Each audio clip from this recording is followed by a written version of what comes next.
ఈ budget book ఒకసారి చూడండి.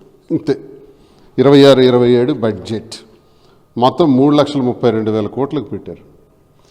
ఈ అంకెల గారిడి చూస్తే చాలా ఘోరం అండి.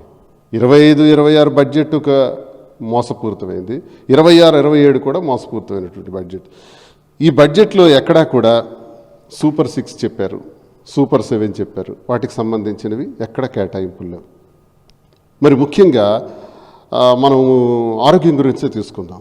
ఆరోగ్యానికి సంబంధించి 3,200 పైచిలకు రోగాలకి ఉచితంగా ఆపరేషన్లు చేసేటటువంటి పరిస్థితి నుంచి ఈరోజు సగానికి సగం రోగాలు తీసేస్తున్నారు. ఒక రోగి ఆసుపత్రికి వెళ్తే డాక్టర్ నిర్దాక్షిణ్యంగా చెప్తున్నారు, ఇది ఆరోగ్యశ్రీలో లేదు, నేను ఆపరేషన్ చేయలేను, ఫీజు కట్టుకోండి అని చెప్తున్నారు. ఒకవైపు 17 మెడికల్ కాలేజీలు ఉంటే అవి కూడా పీపీపీల కింద పెట్టేసి విధ్వంసం చేశారు.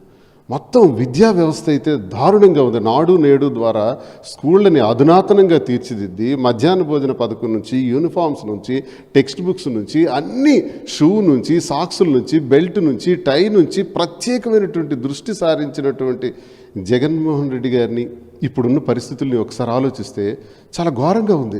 అసలు స్కూల్ని పట్టించుకునే నాదుడు లేడు. మధ్యాహ్న భోజన పథకాలు పూర్తిగా సర్వనాశనం అయిపోయినాయి. యూనిఫామ్స్ సరిగ్గా ఇవ్వట్లేదు. వాళ్ళు పిల్లలకి ఇవ్వాల్సినటువంటి తల్లికి వందనమే చూసుకుందాం.